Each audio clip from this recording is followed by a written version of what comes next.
make sure. Boom. Looks like we got Twitch up. That's fantastic. YouTube, I didn't break it out into a different tab. We're doing that. All right, welcome everyone to another episode of the BCS Sports Show. It's your hosts, CJ, and you're below me to the left, Spects. How's it going, man? I'm doing great. My basketball team didn't fire their coach. Yeah. Well, you know what? I'm not gonna lie. I feel better today than I did Monday. Like Is it because before you the won? coach. No, it does not have it. Well, okay, that does help, but it was getting so bad that I actually feel like we have more of a chance now versus than when we did prior Malone firing. Mm-hmm.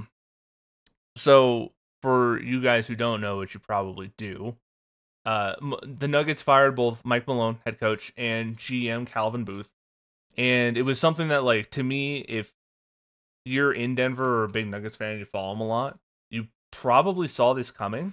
Like, it's funny, you messaged me the initial story or whatever, like in our group chat or whatever, Mm-hmm. and I was like, God damn it, because I was literally going to talk about how they need to probably move on from Malone and shake things up in the offseason, because this season has been so bad. Like, despite Jokic and that record, it's been horrific in terms of like the players, they were tuning him out. I like if like just watching the games, they were tuning him out, especially like on the defensive end. Their defense was horrific. It never got better. They never locked in, and I think it's because Malone became an old voice in that locker room. And like, yeah, the timing is weird, but I actually kind of like when they did it because, like, I don't know. What are your thoughts on them doing it this late in the season? I mean, I get it to a certain degree, but I want to see. I guess my thing is, and it kind of goes. It seems odd for a team, and I know like there's been the thing of like now every team that's won the title has fired their coach within the last 2 years, except for Steve Kerr. Yeah, since like 2020. Apart from Kerr. Yeah, apart from Kerr. Here's what I think more or less is going on in the NBA, and it's something we keep illiterate going back to. Mm-hmm. Is contracts are now all but immovable. From a player perspective, yeah, 100%. Like you can't when you win a title because you want to keep the core. I think you kind of get stuck, and because there's no way to move these deals. Yep. In anything, you end up kind of locked. Yep. And on top of that, unless you somehow walk into another star player like the Lakers did. Right. Whether you draft him or you get some crazy trade for whatever reason. How do you get out of it? Mm-hmm. And really, I don't think there's an actual way to get out of it. Yeah. Because you're just stuck. And I think that's more or less what's probably going on is these teams that win the title, unless they have like the Celtics will probably be also the exception to that rule because their guys are young still. I was like, they have 2 homegrown stars. So yeah, they don't have to necessarily worry yet. But if they were a little further down the line, they would be. But you look at like the teams that have the Bucks, the Lakers, the Nuggets. Mm-hmm. Didn't have a lot of homegrown pieces, tied up with contracts. At least not like superstar homegrown, yeah. So when you're in that position, like what are you going to do? And on top of it too, every team in the West was sort of like, oh shit, the Lakers just set themselves up for another damn decade. Yeah. Which put more heat on it. Put more heat on them. So when you're in the position of like the Nuggets where it's like, well, what are we going to do to improve in the offseason? And you kind of look at the books and like you keep saying they can't do anything. They have to trade somebody. They have to trade guys. And they're I don't think their GM really wanted to do that, or they would have tried already. I think you could probably flip Aaron Gordon and Porter Jr. And I think those are the two. That's for sure probably going to happen. I assume they'll probably try to get a little bit more out. I don't think they're necessarily going to hard rebuild, but I think you're going to see a very you're going to see a soft rebuild. Probably even try to get picks because they need to readjust. Yeah. So, and you're right. Those are the two movable pieces, and poor Michael Porter Jr. has been in trade rumors in like the Nuggets realm for the last year and a half, something like that, because he probably is like he would be the most sought after of everyone in the Nuggets not named Jokic. A 6'10" dude who could shoot the crap out of the ball. Aaron Gordon is incredible. I love him as a Nugget. He does not work nearly as well on other teams because he will never be a top 3 scorer on your team, or at least you really shouldn't be. And he is so reliant on Nikola Jokic for playmaking, throwing the little dunker spot stuff. Even though, to Aaron Gordon's credit, he's become a really good 3-point shooter this year, like out of nowhere, which is incredible. So, but the thing, like we're talking about how badly they're in this cap, they have negative $52 million in cap space. Yep. And are $5 million in the first, under in the first apron. Second apron, they still have money, but they have nothing. Yeah, and the thing is, it's not just the money for them too. Is they don't even have assets to trade. Like, I think we have maybe our 2031 first round pick, and then maybe a second round pick somewhere. Outside that, our assets are gone. Like, even in the late, I know the Lakers are kind of up against it, but you're starting 4 of your 5 starters are making north of $20 million. Mm-hmm. Yeah. I mean, your top 3 contracts, Jokic, makes sense. He's $51 million. He's the highest, hit. By far. Murray's at 36. Porter Jr.'s at 35. Gordon's at 22. Mm-hmm.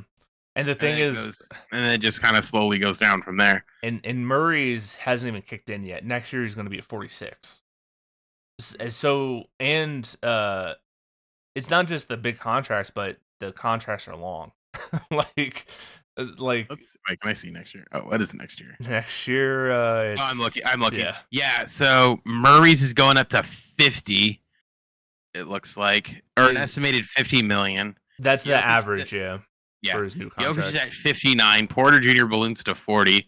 Yep. Gordon's at 31. It's you can't. The whole thing is you can't win like this, and you've been lucky too because you have Jokic, but so you need to do something.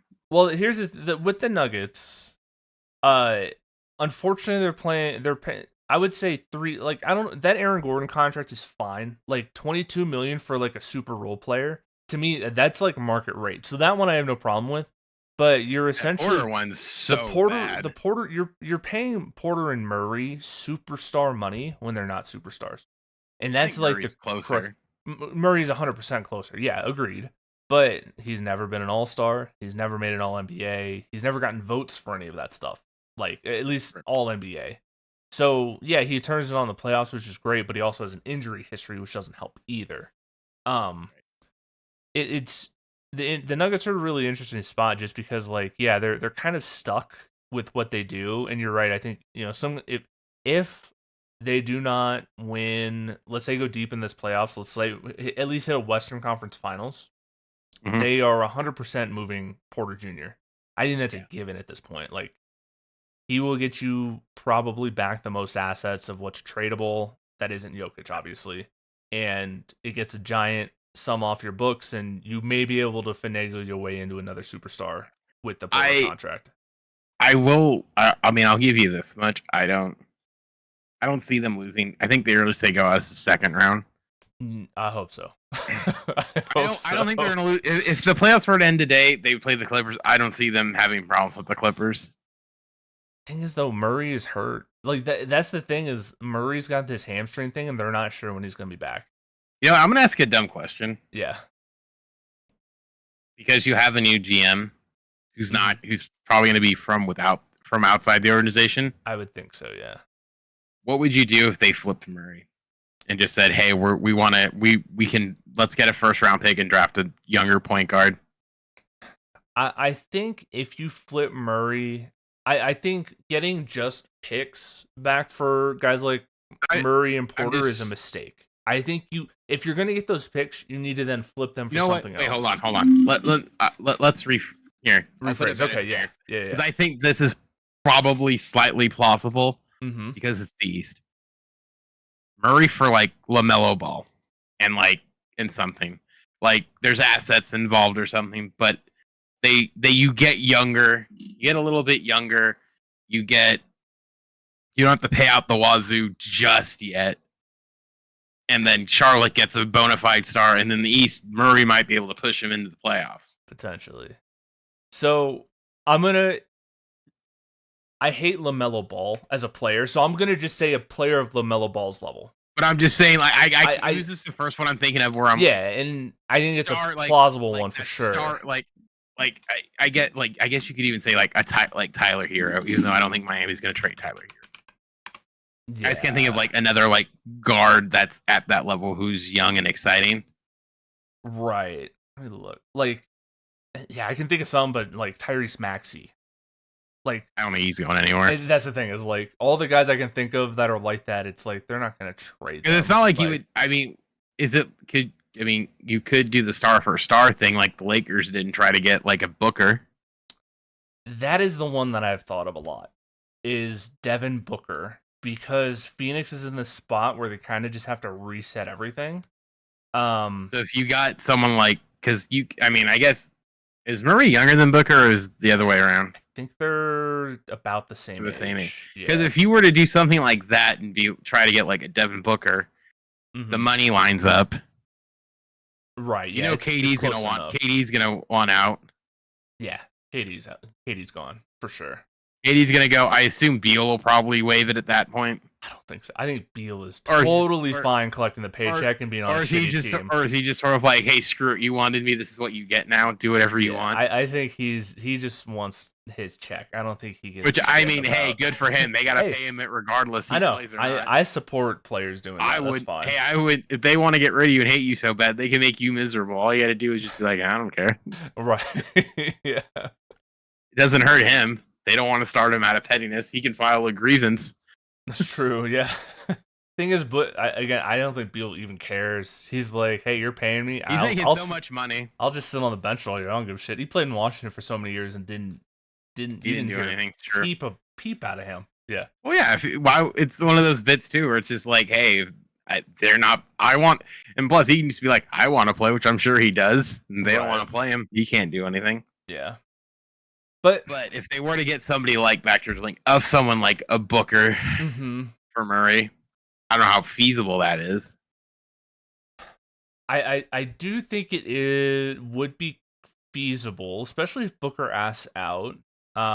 It would probably cost us both Murray and Porter in order to get which is Booker, fine. Which I'm fine with. Yeah, I will go. I am no problem going in with Jokic, Booker, Aaron Gordon as our big three.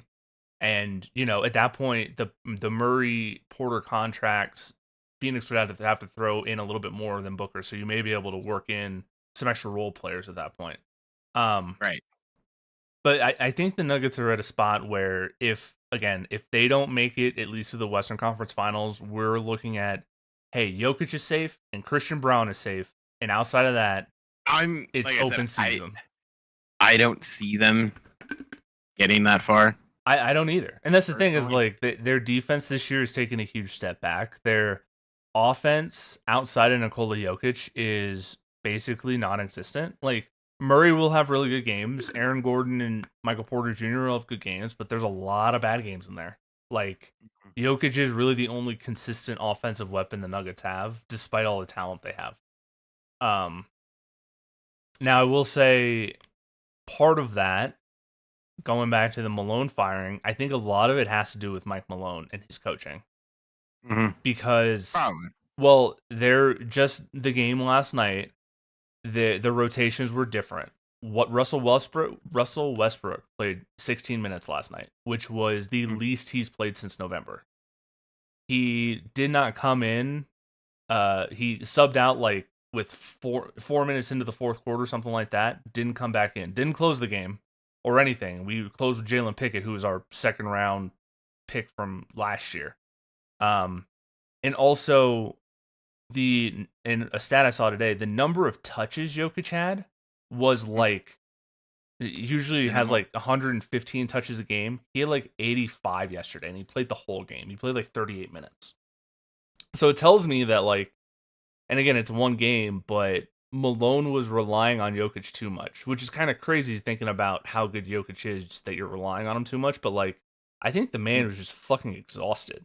Like, everything ran through him. And I think it hurts the rest of the offense because, you know, Jokic has to sub out for 5 minutes, and then our bench hemorrhages points because Murray, Porter, Gordon, all these guys are like, I don't know what to do because I don't run the offense. Yeah. Jokic is always the one. So right. I at least have a little hope because it seems like this Malone firing could make us to the Nuggets are at least a little more balanced as an offense, and it could maybe care a little more on defense because they're not listening to Malone lose his mind all the time. Yeah. So, I mean, you're going to lose your mind probably with Darvin Ham.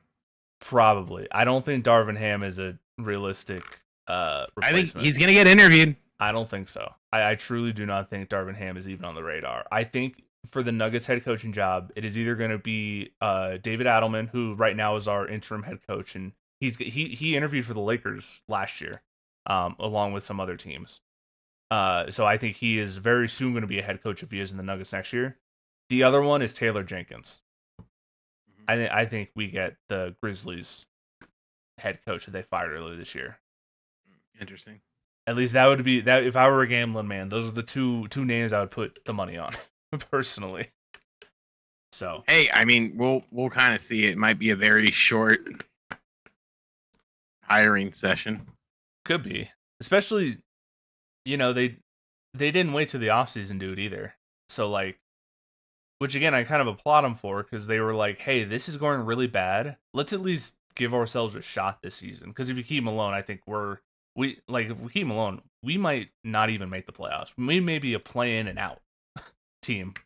You think so? I do think. Like, I think if Malone, if they don't make this move, I think the Nuggets fall to the 7th seed and lose in the play-in. I truly do think they do that. Interesting. So, like, I think in order to salvage this season, this was a good move to make, and it does give them a head start. They can already start talking to Taylor Jenkins. He's sitting on his couch chilling right now. So, but yeah, we'll see, at least for this postseason. But to me, the bigger news is they fired Calvin Booth. I think that was the bigger, like, Malone outstayed his welcome. Players weren't listening, whatever. But the Calvin Booth stuff has been bad. Like, he's been good at evaluating talent. He's been drafting some. He's been, making some pretty good hits in the draft. Like Christian Brown, Pickett's been good. Strother, Watson, those guys. But some of the contracts he's given out have been horrific and have really hamstrung. I found a thing where it says the 5 moves that some local sports radio show in Denver. Oh, okay, yeah. This comes from 104. 104.3 the fan. 104.3 the fan. Yeah, that's the big one here. Talks about it, and there's a list of them here. It says paying too much for Deron Holmes II, signing Sir Dario Saric to the mid-level exception. That one I agree. Yeah. Everything with Reggie Jackson after the title. The Reggie Jackson stuff was tough, yeah. Offering guaranteed contracts to rookies who rarely play.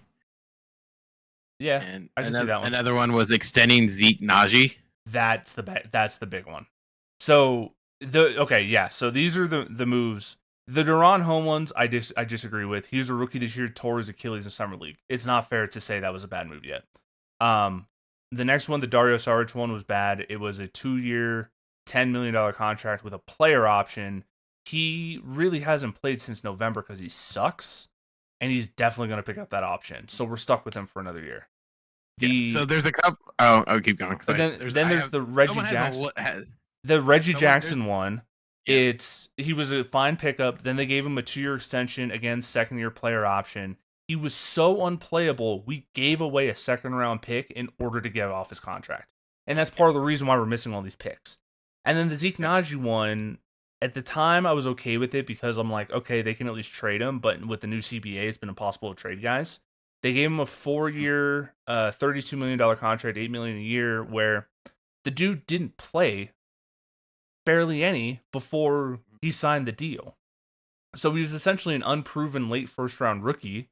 They gave him this big deal, and he can't play basketball. He's crazy athletic, but my man has rocks for hands. I have never seen a man fumble a basketball more than Zeke Naji. He seems like a great guy, but oh my god. This is a little bit more detailed list from the NBA subreddit. Okay, yeah. So the guy says, here's a rundown of every notable transaction Booth has made since signing KCP and Bruce Brown in July 22. Okay, yeah. He says, sure. He said, I missed a couple second rounders and back team days. I include the transactions that deemed unimportant. But he says, sorry, Colin, but I believe this is mostly accurate. So in 23, traded Bones, Highland, and two second rounders for Thomas Bryant. Nuggets win the title. Yeah, that was probably an okay move. Bones sucks, but it sucks giving up those second round picks. Nuggets win the title, and then immediately following, traded 2029 first round pick and draft rights to Maxwell Lewis for draft rights to Julian Strawworth, Hunter Tyson, and Jalen Pickett. I like Straw there. I think Pickett will be good. Hunter Tyson kind of sucks. Allowed Bruce Bowen, Jeff Green, and Thomas Bryant to become unrestricted free agents and sign elsewhere. Okay, I have a big thing for this one. Bruce Brown, we could not re-sign. Anyone out there, if you knock the Nuggets for not re-signing Bruce Brown, you don't know what the fuck you're talking about. Because I think we have talked about it. This is my biggest pet peeve when it comes to the Nuggets over the last couple of years. Where people are like, they didn't keep Bruce Brown. Motherfucker, we did not have his bird rights. We could offer him 150% of what we gave him in salary, which was like $7 million. We could offer him like $9 million. The Pacers offered him $20 million a year. He was never going to come back because we just couldn't offer the money legally by NBA collective bargaining. The Jeff Green one I do agree with, but again, I think Jeff Green got overpaid because of the championship. Probably not a bad move to let him go. I'm going to go on a limb here and say it's more so he's just collecting everything that's happened, not so much like the rhetoric. I agree. It's just the Bruce Brown one I've heard a lot, and it drives me crazy. Yeah. I think the reason why this is the reason why, because it's the Reggie Jackson thing was right after in July of 23, 2 years, 10 mil. Yep. Yeah. And then they extended Zeke Naji for 4 years, $32 million in October of the same year. One. Yep. Another trading rights to Ryan Dunn, the 28th pick, and 3 second rounders for draft rights to Deron Holmes in 24. So yeah, that was a pick for pick swap. I was before anyone got drafted, if I'm not mistaken. Okay. Allowed KCP and Justin Holiday to become unrestricted free agents and sign elsewhere. The one that hurts, I think we talked about, was KCP because he's good, but I don't know if you can. I think after a while you kind of just want to move on. Well, the KCP one, people like to say, hey, they should have kept him, and they could have went to the second apron to do it, and I agree. But you look at the season KCP had, he's shooting like 30% from three over the course of the season, and he's been horrific in Orlando. So like he's better off the bench than a starter. I think he's starting in Orlando. He is, and he was a good starter for us. But like to me, that was one where it's like, are we really gonna overpay for a 32-year-old that is just declining? No, I got you. Like that one to me kind of made sense. You could argue it, and I wouldn't disagree too much. Yeah. So, and then it goes into the trading 3 second rounders and Reggie Jackson for cash in 24. Yeah, that one was so bad. 24. The fact we had to do that was so bad. Dario Saric gets 2 years, $11 million, including a player option. July the same year. Yeah. Westbrook signs a 2 year, $7 million, including a player option in July of 24. I still like that one. Jamal Murray gets a 4 year, $208 million extension in September of last year. And then the summary at the end here. This is I know this is just the way it works, but I think this is fascinating. So in the terms of players that you've lost since the title, Bruce Brown, KCP, Jeff Green, Reggie Jackson, Thomas Bryant, Bones Highland, Justin Holiday, Ryan Dunn, Maxwell Lewis, and 8 second rounders and 1 first. Yep. In terms of extensions, 4 years, $208 million for Murray. Yep. And then Zeke Naji, 4 years, $32 million. So if you've offered up 8 years, $240 million worth of extensions between 2 players. And then in terms of players that came on board since that time, Dario Saric, Russell Westbrook, Julian Stallworth, Hunter Thompson, Jalen Pickett, Rhonda Holmes, and Cash. Yeah, so the the ones that go away that left hurt is the Bruce Brown one for sure. That's the worst one. But again, we couldn't keep him. KCP hurts a little bit, but like I said, I don't think that was a bad move necessarily in a vacuum, just because of like where KCP is in his career. Reggie Jackson, like, fine. The getting rid of this. The thing is the assets, man. All the second round picks we got rid of. That's what hurts me the most. Yeah. All the other player moves in terms of departures, kind of like they kind of make sense. Like from a Nugget, like a Nuggets fan perspective, like I understand.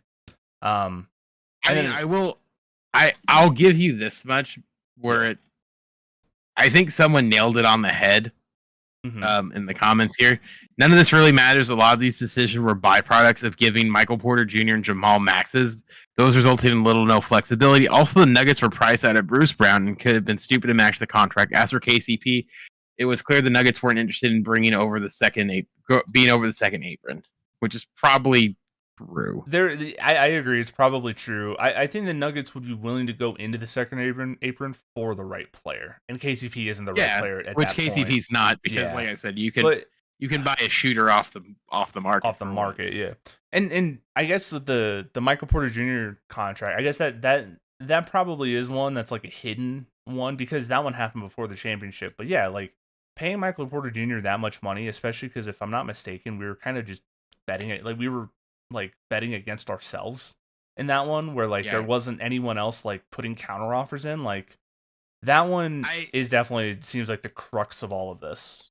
To me, one thing that's interesting, and I think it only happens really in the NBA. It doesn't happen anywhere, maybe to baseball to a certain degree.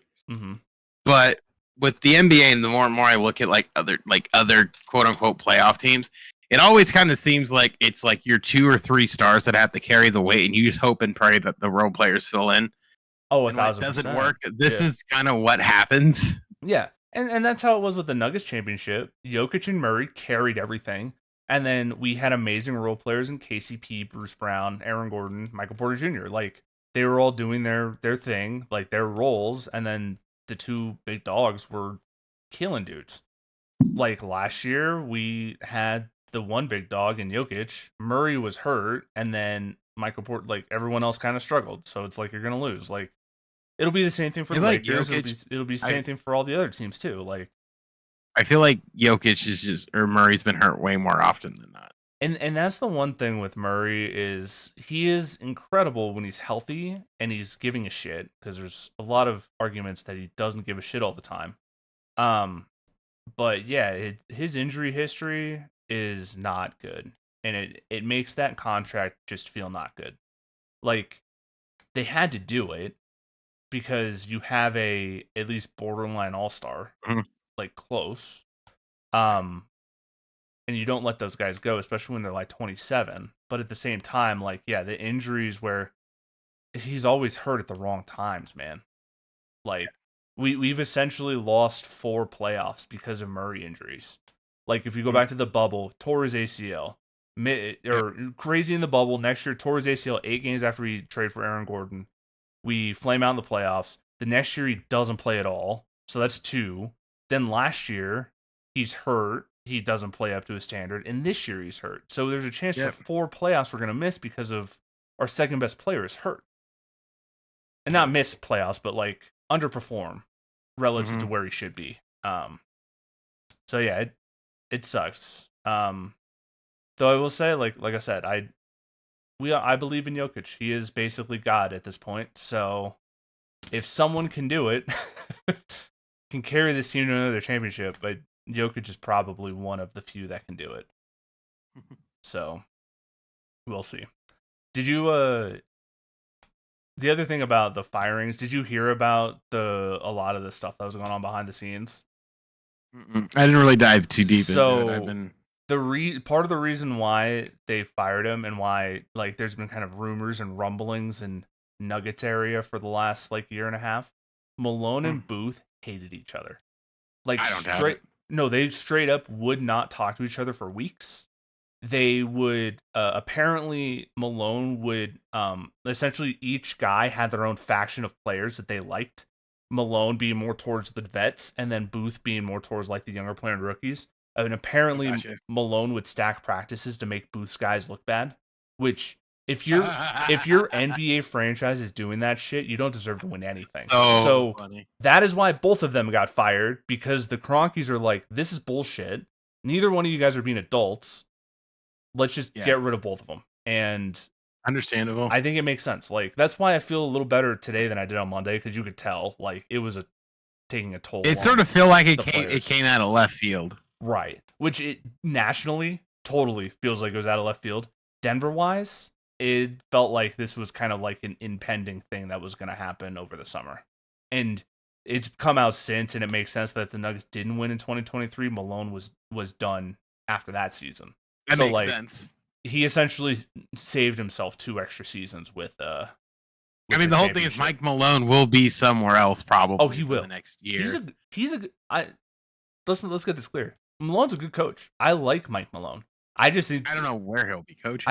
Yeah, that's a good question. But like, to me, he just kind of an overstay your welcome. The marriage, ran its course, and I think that's that type type of people, thing, like, I think that's something people, especially sports fans, don't really grasp is the idea. Sometimes the idea of like you need a new voice in there. Yeah, and someone who's like this is sort of funny for my baseball team,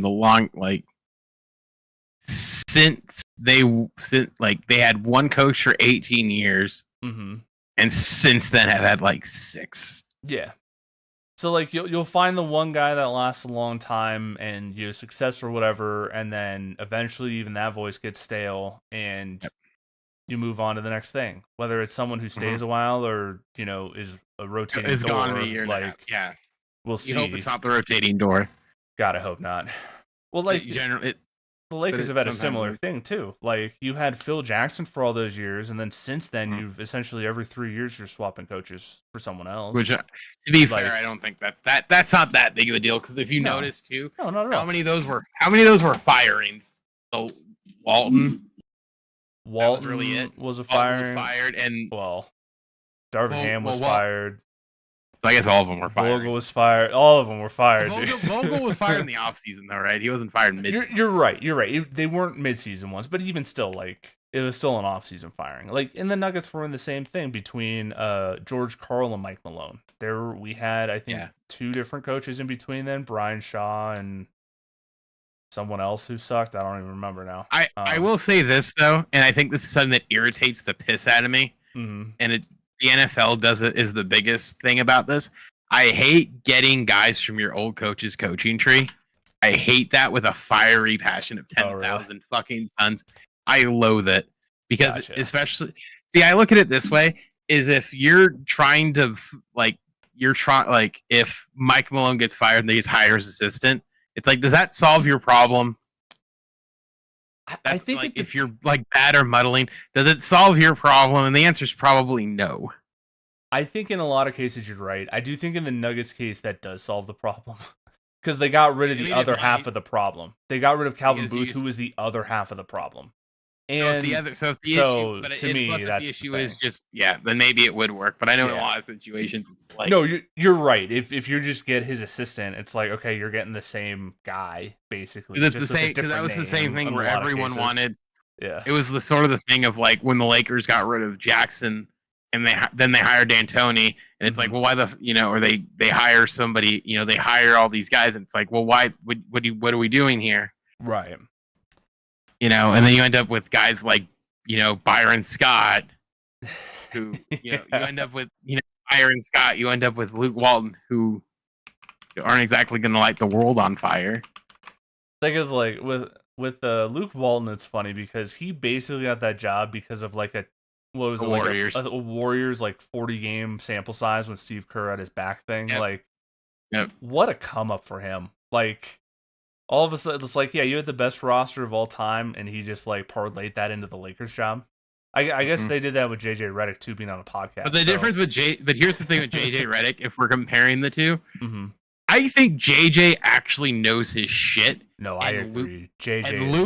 Luke definitely didn't. Yeah. Oh, I agree. That's the difference. That was in jest more than anything, because I agree. I think JJ Redick is an incredible coach. Like, I think he's going to be really good for a long time. I think they found, honestly, if the Lakers don't fuck it up, which I God, they easily can. can. Yep. They can. And they have before. Right. They might have found the modern day Eric Spoelstra with this because of how good that guy knows his X's and O's. That's true. He is a pretty brilliant basketball mind. I mean, he went to Duke, so it's not super surprising. No, like he has to be somewhat smart. Like I know, like I mean, he went to Duke under Krzyzewski, played in the NBA for 15 years. Like, and I'm sure he still talks to and I'm sure he still talks to Coach K somewhat. He probably just doesn't say that he is. Yeah. Where it's like like the guys in his corner. He's got Coach K, brilliant mind. LeBron James, super fucking brilliant. Super brilliant mind. He played with Luka. Yep. So he knows how. Played under Doc Rivers, dude. Doc Rivers. He knows, Doc Rivers. He's young enough for the guys to remember him playing. That's a big thing. He's not just an empty voice that did it in the 80s. Like he is he's a guy that played like a lot of those guys played with and against him. Yep. They played with and against him, so they know he knows his shit too. And like I said, and the rookies that are coming up for at least the next handful of years remember him playing. Yeah.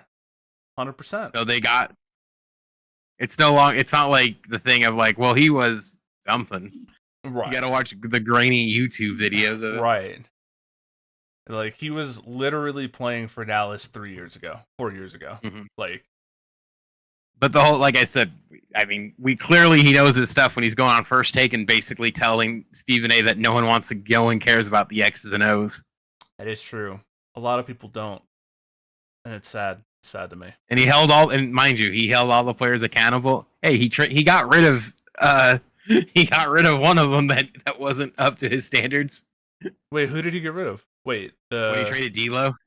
Oh yeah, I forgot that D'Lo was on your team this year. Yeah. Yep. I mean, that one makes sense. D'Lo got rid of his bum ass again. God, I'd be so mad if the Nuggets get D'Lo and say we got an all-star for Jokic. Be like, you sons of bitches. That's something they'd probably do too. I know. And we'll see. Like, at least the Nuggets. Like right now, Josh Kroenke is our acting GM, which scares the piss out of me. I don't think he'll necessarily do anything. I don't know. Josh Kroenke's not like his dad. He is very hands-on with basketball because he played college basketball. He's one of those guys, kinda, a little bit. I know what I'm doing. He has the potential to do that. He hasn't yet, thank God, but he has the potential to hopefully he outsmarts himself. Phoenix Suns owner this a little bit. I wonder if, but God, I hope not. Ishbia, that's his name. What an ass. We'll see what happens. I couldn't tell you. Yeah, I mean, as long as we have Jokic, we're good. And I am NFL. Oh. I am no longer worried about Jokic retiring this offseason. I know I mentioned I was a little worried about that. You mentioned that? I thought you were I thought you were crazy. Yeah. No, I think he's okay. He was very passionate last night and got to coach and stuff, so all right, but yeah, I'm done with the Nuggets. Do we have any NFL things to talk about? I know we're getting closer and closer to the draft. The draft is soon. It's in 2 weeks, so we have at least one more podcast before that. It's basically Cam Ward and then where everyone else is going to go. Yeah, I saw the ones I've seen has been Cam Ward 1, Travis Hunter 2, and then Shedeur Sanders drops to 9 to the Saints. That'd be wild. So honestly, if I were Shedeur, I'd rather go to the Saints than the Giants and the Browns and a lot of these other teams. So you think so? I would personally at least the Saints have a history of winning. So I see one. Recently. So this is one. The top 3 are Cam Ward, Travis Hunter, and then Ahmad Mebu going to the Giants, and then Abdul Carter falls to the Patriots at 4, and then Jacksonville gets in it. I don't see that happening, personally. Yeah. I think you're going to see a lot of guys. I think you're going to see, especially for... Okay, and this is the crazy thought. I'm standing by this, that Cam Ward won't go 1 overall. Wait, you don't think he's going to go 1 overall? I don't think he goes 1 overall. I don't think he goes 1 of 1. Interesting. And here's my rationale. Okay. Who's better, Cam Ward or Arch Manning? Arch Manning. Then if you're the Titans, you're probably going to be in a similar spot that you were this year. Why waste the bullet when you know something better is there next year. I see what you're saying. However, what if there are 3 teams worse than you next year if you're the Titans? You finish I don't think there are. 5-6. 4 I don't and think there are. there may not be, but with how the NFL season plays out, like think about this year. We were saying that going into the season, we were saying the Panthers were the worst team in the NFL, like by a lot. They're picking 8. But the whole thing is, we also said Tennessee was up there too. We did. It's true. But I mean, are they going to draft? But here's the reason why I'm saying, like, what position you want to put yourself in is, would you, if you're building a team, it's a new GM, it's a new head coach. Yeah. This is the only thing is, I would rather take the year and see what we have stock wise instead of immediately reloading the gun and saying, all right, we're trying again. Because the worst case scenario is, we sucked into Manning. Oh, silly us. Maybe. I don't know. To me, it's I see what you're saying for sure, because it might be worth taking a year, tanking for Manning or whoever is available next year, because I've heard that next year's class is better. To me, it would just, there's the worry of missing. You win 2 or 3 extra close games because of some stupid shit. Like, there are 2 other teams that are having historically awful seasons. Like, to me, it's hey, let's go and take the thing we know we have versus potentially get something later that might be better. I mean, in terms of like the teams picking 5, the only team I could see maybe doing, like, having that like season you're talking about would be Jacksonville. Jacksonville, yeah. I think the Saints could be one of those. Like, Saints could be, which would be interesting. The Jets, honestly. Maybe. Like, there's some bad teams here. But here's the thing. In terms of like those teams we just mentioned, I think all of them have better QB situations than Tennessee. Yeah, probably. I mean, Tennessee does have, I think, the worst QB situation, except for maybe the Browns. Even the Browns, yeah. Because if you're the Browns, the Browns are probably in the perfect spot where they could take the guy they want and suck. Yes. And then walk into Manning. Yeah, I think the Browns are. But then again, but the whole thing is too, though. Even this is the thing, because they've done it before. They could just force themselves out and say, "Hey, Arch isn't going to play there. You can draft him, but he ain't going to play there." And that's the thing is, like, I mean, Eli did that. Eli did it. Eli did it. So and we know, like, and I'm not trying to say like their dad's the Manning, the patriarch of the Manning fam, Archie, the grandfather Arch. Right, yeah. Archie is a bad person, or like is gonna, would do it again. But the point is like, he knows football. He does. And I don't think he'd want his grandson in a position like Cleveland, where it's like, you got nothing here. And to me, well, the thing is, though, with the Eli thing, I don't think it was a you got nothing here scenario. I think it was a your owner's a dickbag type of scenario. Is that what it was? I'm pretty sure it was something where Archie was like, these owners are like not the people you want to be around type of situation. I could be wrong, but man. Seems odd, I don't remember. John Elway was, was it? The root cause of both Manning and Elway was lack of confidence in the ownership, administration, and coaching staff of the particular franchise in question. It wasn't that they were just bad teams who had the first pick, who had the first pick almost universally bad. It was a long track record of poor decision making, fragility combined with concerns they wouldn't be developed. So both had leverage. Elway with the Yankees and Manning with Daddy's money couldn't sit out a year to come up. Yeah, it's true. Right. And with the Elway one was because I think it was a year or two before, that's when the Colts owner had moved in the middle of the night from Baltimore, right? And and Eli, I think it was I think it was a similar thing, but more with like, I know too, a lot of people say the Spanos family. Yeah. Like, there are still people in San Diego who are like, no matter what you say about ownership, the Spanos family is bad. However, I will die on my hill of any team that wants to build a stadium that gets stagnant and blocked by city councils and members of local city council have no room to whine and complain when their team leaves. If they say, hey, we want this, and you say no, Yeah, no. Hence my feelings on Oakland and San Diego. Granted, I don't want them up here in LA. They can go back for all I care.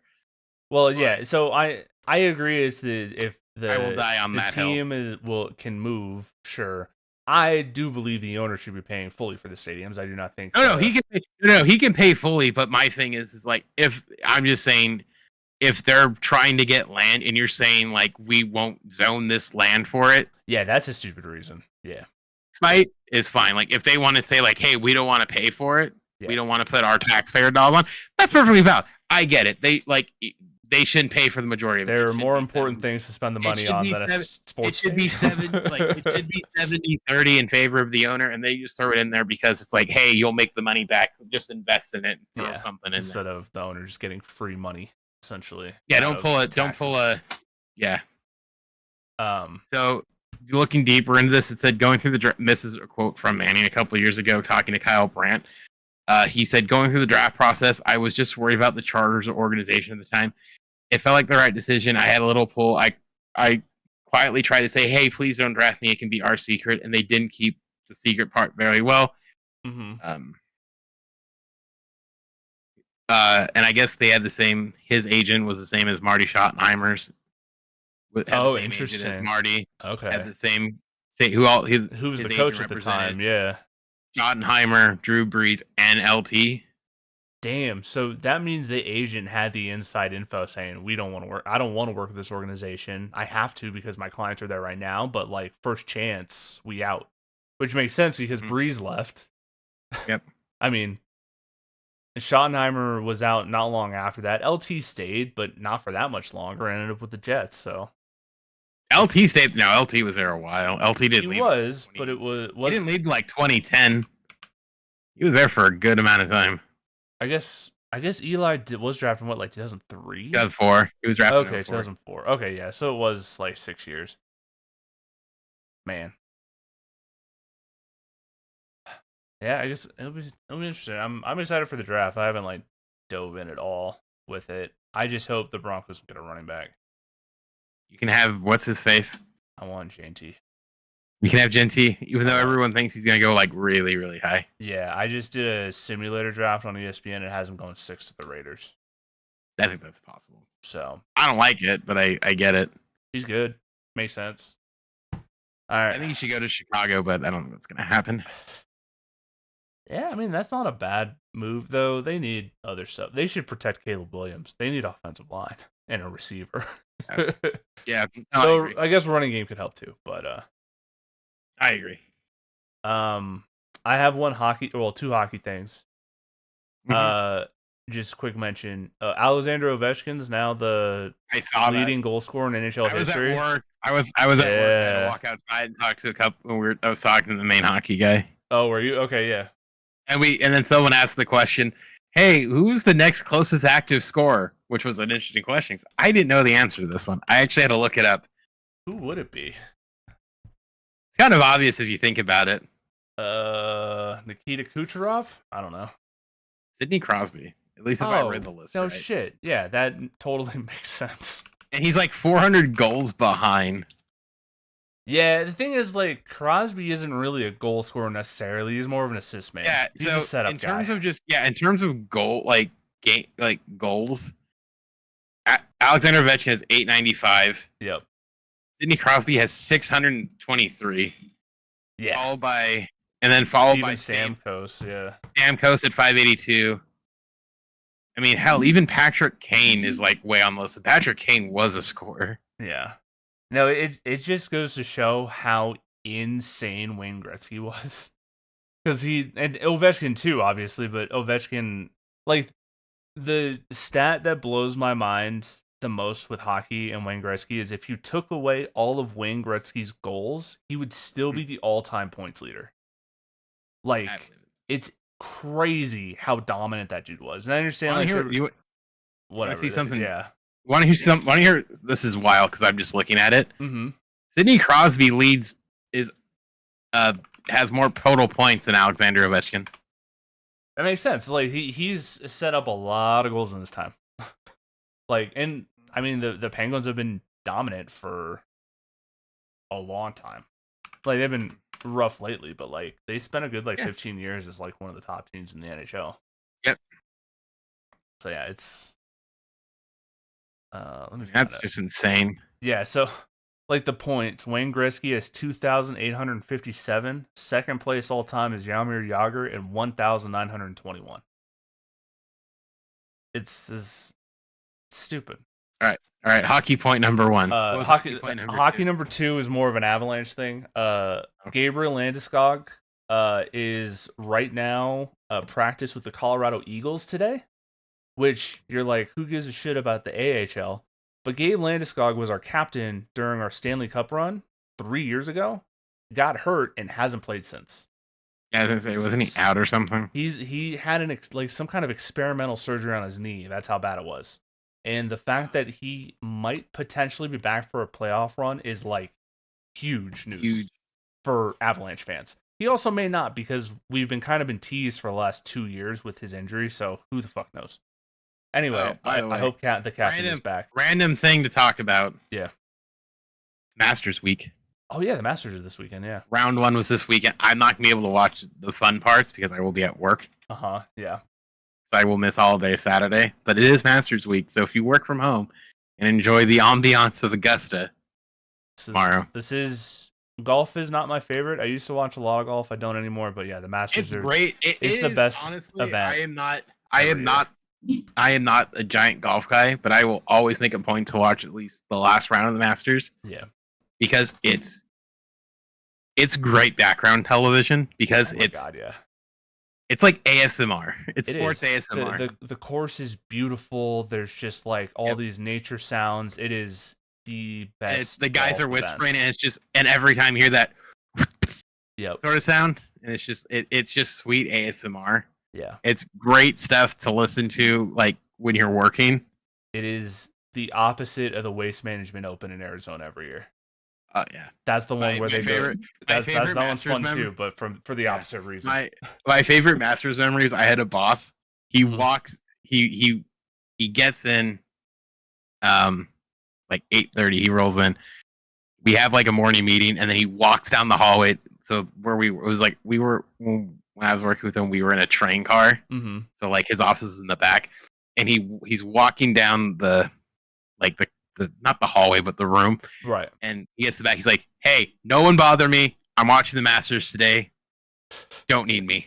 Nice. And he's walking, close the door, and I'm just like, okay. Hell yeah. And then I had it on my phone.